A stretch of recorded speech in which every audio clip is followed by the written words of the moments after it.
I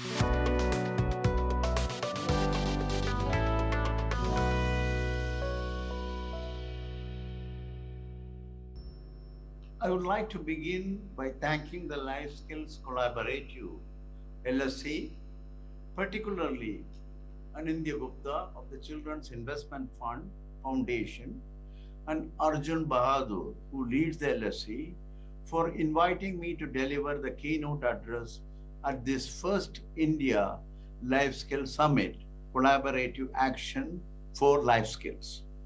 I congratulate you all on the conception of this very important initiative and wish you a fruitful and successful day. I would like to also give special thanks to Professor Leena Wadia for introducing me to your activities and for persuading me with very valid arguments as to why I should participate in this summit. I should mention that she had been a very valued colleague of mine over a number of years, and in this particular talk, she has generously helped me to orient my thoughts. I share my reflection on aspects of our ongoing work on the development of the National Curricular Framework, NCF, that are related to life skills with a focus on school education. The vision statement of NEP 2020 states that the purpose of the education system is to develop good human beings capable of rational thought and action, possessing compassion and empathy, courage and resilience, scientific temper and creative imagination, with sound ethical moorings and values. These are all life skills and must be cultivated in every child. The NEP lays particular emphasis on the development of the creative potential of each individual and is based on the principle that education must develop not only cognitive capacities, both foundational capacities of literacy and numeracy and higher order cognitive capacities, such as critical thinking and life problem solving, but also aesthetic, social, physical, moral, and emotional capacities and dispositions. Such a vision of the holistic development of each individual can only be realized if there is an adequate emphasis on the development of the life skills or the 21st century skills, and the NEP makes that connection explicit. I am delighted to know that no less than 18 practitioner organizations are part of the Life Skills Collaborative LSC, and that LSC has come together with 4 state governments to touch the lives of 30 million adolescents. Over the next decade, India will have the highest population of young people in the world, more than 50% below the age of 35 years, aspiring for high quality education. This demographic dividend must be taken advantage of. Globalization and the demands of a knowledge economy and a knowledge society call for the acquisition of new skills by learners on a continuous basis, for them to learn how to learn and to become lifelong learners. The vision of India's new educational system, as laid out in the NEP, has been crafted to ensure that it touches the life of each and every citizen consistent with their needs and necessities, and will help to create a just and equitable society. The policy provides an integrated yet flexible approach to education and keeps the interconnectedness of the various phases of education in mind as it lays out an end-to-end educational roadmap for the country. It articulates a broad view of the education encompassing the holistic development of youth with special emphasis on kindling the creative potential of each individual in all its richness and complexity. It aims to develop 21st century skills in students and also gives them flexibility to make choices. The NEP's push away from rote learning towards more experiential learning that nurtures creativity and innovation will empower students to deal with the challenges that future generations will be confronted with. Its special focus on the development of critical thinking, inquiry, discovery, and on discussion and analysis based teaching and learning methods will bring in the necessary focus on the life skills and equip students with the benefits of a holistic education. The reality of education is that it's seamless, continuous process from birth to all throughout the life. Advances in developmental, cognitive, and educational psychology considerably influenced our thinking about how we need to address the teaching learning processes of the students and the need to restructure the school education accordingly. The new 5+3+3+4 structure for school education is based on our better understanding of the scientific basis for the child's learning trajectory from birth to secondary school. The first three stages of the child's education, namely foundational, preparatory, and middle, are defined in conformity with the developmental phases of the child, the transition from perceptual learning to conceptual learning, then on to the prescriptive learning and abstraction. The secondary stage is seen as a preparation for the world of work and of the life, and there is a greater attention paid to the aspirations of each student, and they are given greater flexibility with their choice of subjects. The distinction between curricular, extracurricular, and co-curricular, as well as between arts, science, and vocational subjects, are done away with, which is a major step forward in making the education holistic. As you are all aware, there are 4 NCFs that will be prepared. The first on the foundational stage for children between the ages 3 to 8, which is already in the public domain, and 3 more covering respectively the remaining 3 stages of school education, teacher education, and adult education. The recently released National Curricular Framework for the Foundational Stage 2022 is the first ever integrated curriculum framework for children between the ages 3 and 8 in India. It is based on cutting-edge research from across the world in the cognitive sciences and on how children learn, but also includes the accumulated insights from the practice of early childhood care and education, ECCE, in the country and the wisdom and knowledge from diverse Indian traditions. I will highlight the approach to life skills and learning that have been taken for these very young children. As you all know, a curricular framework provides the guiding principles, goals, structure, and elements for the development of curricula. Based on these, syllabi, teaching learning materials, including play materials, workshops, textbooks, and assessment methods are all developed. The NCF's foundational stage uses flexible, multi-level, play-based learning at the core of the conceptual, operational, and transactional approaches to curriculum, pedagogy, time and content organization, and the overall experience of the child.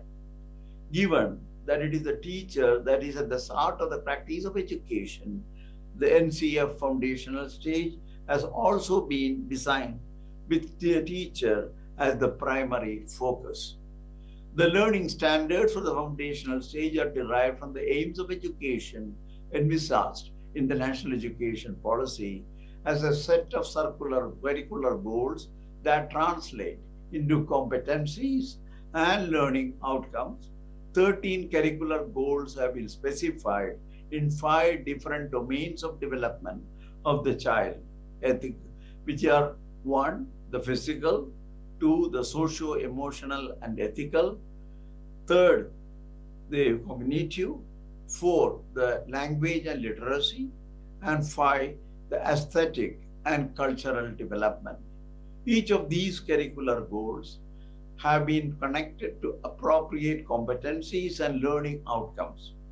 It would be good to look at a specific example at this stage.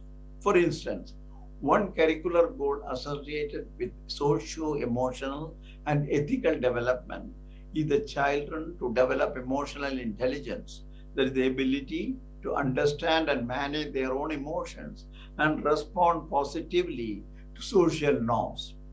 7 competencies have been associated with this curricular goal, and 2 examples of these are A, interacts comfortably with other children and adults, and B, shows cooperative behavior with other children.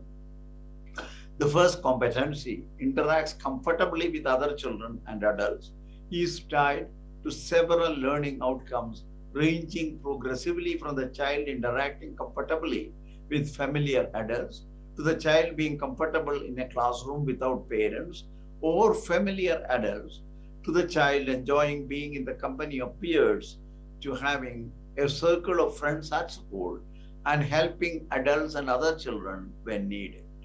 Similarly, the second competency shows cooperative behavior with other children is associated with learning outcomes ranging from enjoying playing with other children to framing rules for play with others and following the rules. The NCF foundational stage document contains exhaustive details of the curricular goals and their translation into competencies and learning outcomes. Some of you may have already seen it. I would urge those who are not to please take a look at this document rather carefully. It's important to reflect a little on the fact that the life skills are not something highbrow, but are linked to normal, everyday human activity. It is just that our educational system has so far not focused on this and has left it in the hands of the parents. The difficulty is that life skills are hard to teach and also hard to assess. The development of soft skills is much more difficult than the development of hard skills because it requires actively interacting with others on an ongoing basis and for students to be prepared to accept behavioral feedback. While hard skills can be learned from books and from individual training, soft skills need a combination of the environment and other people to be mastered. For this reason, learning does not depend solely on the person, but is also influenced by other factors that make the education more comprehensive and total. Given that the early part of the education lays the foundation for later stages, the foundational stage needs to be understood better than just by a nominal interpretation.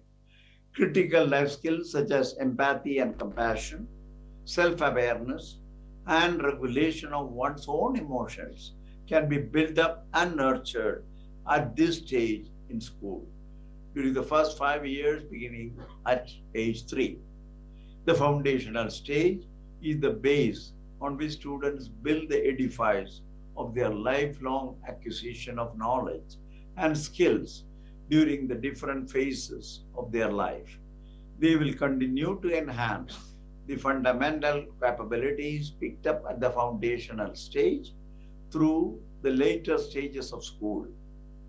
They will utilize, expand, and strengthen them and suitably apply them to different contexts, including to their transition to work and life in a continuous process. In making this statement, we recognize that the evolutionary capability of the brain is at its fastest in the first 6 to 8 years of the child's life, and virtually 85% of the brain has developed by the age of 6. The acquisition of life skills at this stage will help children acquire languages, develop foundational literacy and numeracy, and aesthetic sensibilities, and prepare them for the formal learning environments in higher grades. In fact, the development of life skills can help children of all ages acquire all the other skills they need throughout life, including foundational and job-specific skills. The NCF-FC for school education will address the needs of the remaining 3 stages of the school, namely the preparatory stage, the middle stage, and the secondary stage. The curriculum will seek to inculcate constitutional and other human values, including gender equity and inclusivity, and focus on 21st century skills such as communication skills, critical thinking and problem solving skills, creativity, collaboration, scientific temper, digital and financial literacy, cultural and civic literacy, and more, besides equipping students with the ability to learn on their own over a lifetime. A high quality school education is therefore critical to the success of the student. It must equip them with vital life skills and prepare them to handle different directions in terms of jobs, further education, and the choice of careers, and become a stepping stone to lifelong learning. Many of these goals will depend on deploying the right kinds of pedagogies, and as the work of the NCF progresses, we will be addressing this both in the school education and in the teacher education documents. By now, it is generally accepted that life skills can be taught, but as discussed earlier, this is not an easy task to undertake at scale across thousands of schools. Assessment of life skill is an area that presents numerous challenges, given that researchers have only limited direct metrics to assess performance on the full range of skills. It is heartening to note that LSC has been working on assessing life skills along with state governments, and the NCF steering committee would be happy to receive inputs from you all on this particular topic.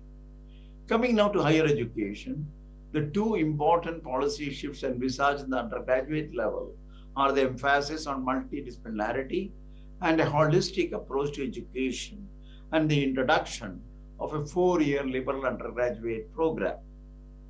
A liberal education, as this is referred to in the contemporary discussions of undergraduate education, has its origin in India's age-old idea of liberal arts, dating back to almost 1400 years. In the modern-day social and economic landscape, this age-old Indian concept is now finding recognition in a new form. As per our policy, and I quote, liberal education explores the remarkable relationships that exist among the science and humanities, mathematics and arts, medicine and physics, and etc., and more generally, the surprising unity of all fields of human endeavor, unquote. A comprehensive liberal education develops all capacities of human beings, intellectual, aesthetic, social, physical, emotional, and moral, in an integrated manner, is central consideration in developing the ability to develop lifelong skills. The present silo-based approach to undergraduate education must therefore transform into an integrated, multidisciplinary, holistic approach to liberal education.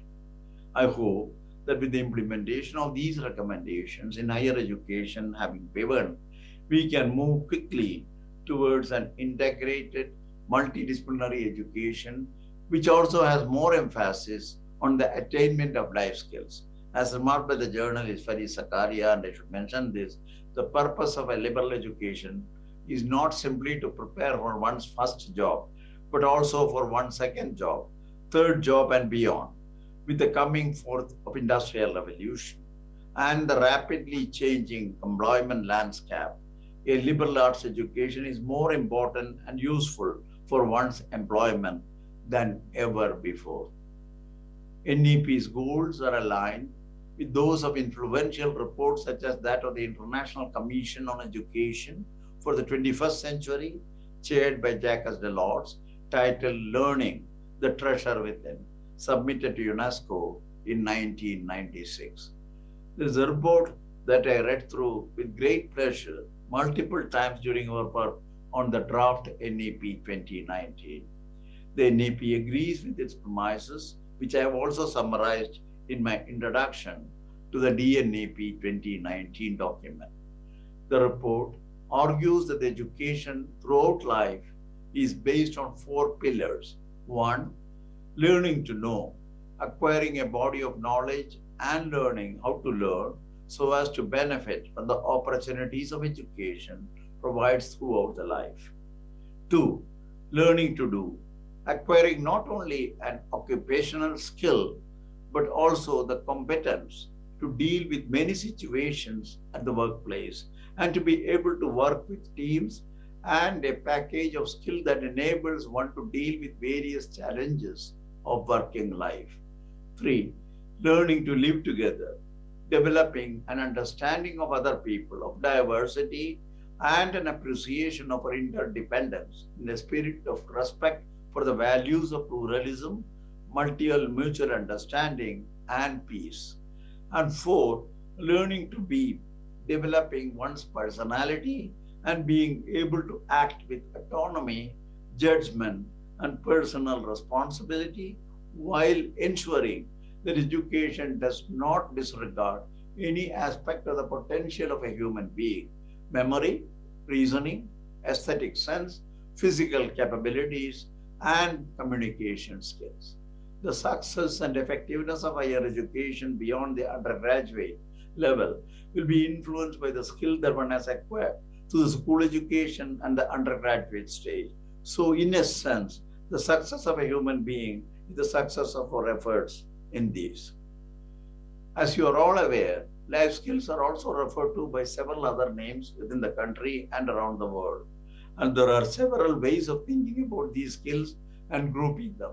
NEP 2020 referred to them as the 21st century skills, but they are also called as soft skills, social and emotional skills, transversal skills, and so on.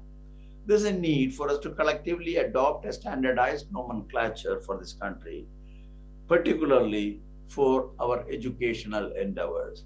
I see that LSC has looked through many life skills framework around the world to arrive at a glossary of 51 life skills that you have identified as desirable to cultivate among adolescents.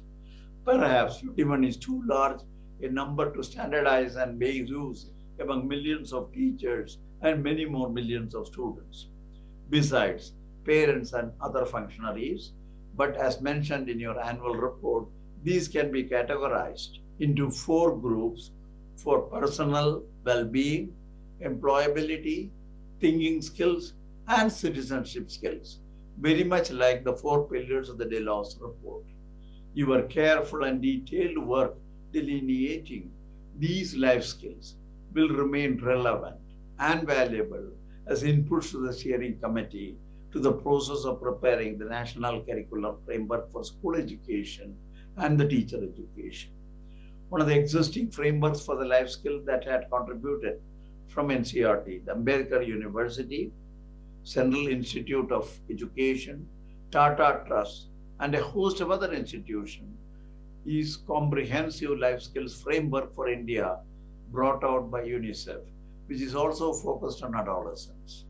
It identifies a number of 10 life skills, a smaller number in fact, classified under the same 4 pillars as the Delos report. Making use of technology to foster life skills has been addressed by the World Economic Forum in 2016, which also identified a set of 16 skills. This report also addressed the question of how social and emotional learning could be embedded in EdTech products and raised the issue of making reliable measurements of social and emotional skills. As the NCFC School Education Development process works on specifying competencies, learning outcomes, pedagogies, and assessments, this that will be needed for the age groups of 18 to 19-year-olds. All the work that you have painstakingly done in delineating which of these 51 life skills mean, how they can be understood and assessed, will be extremely useful. I thank you all for the very much for this. Although your present focus is on adolescents, your work on assessments is likely to be relevant across all the age groups.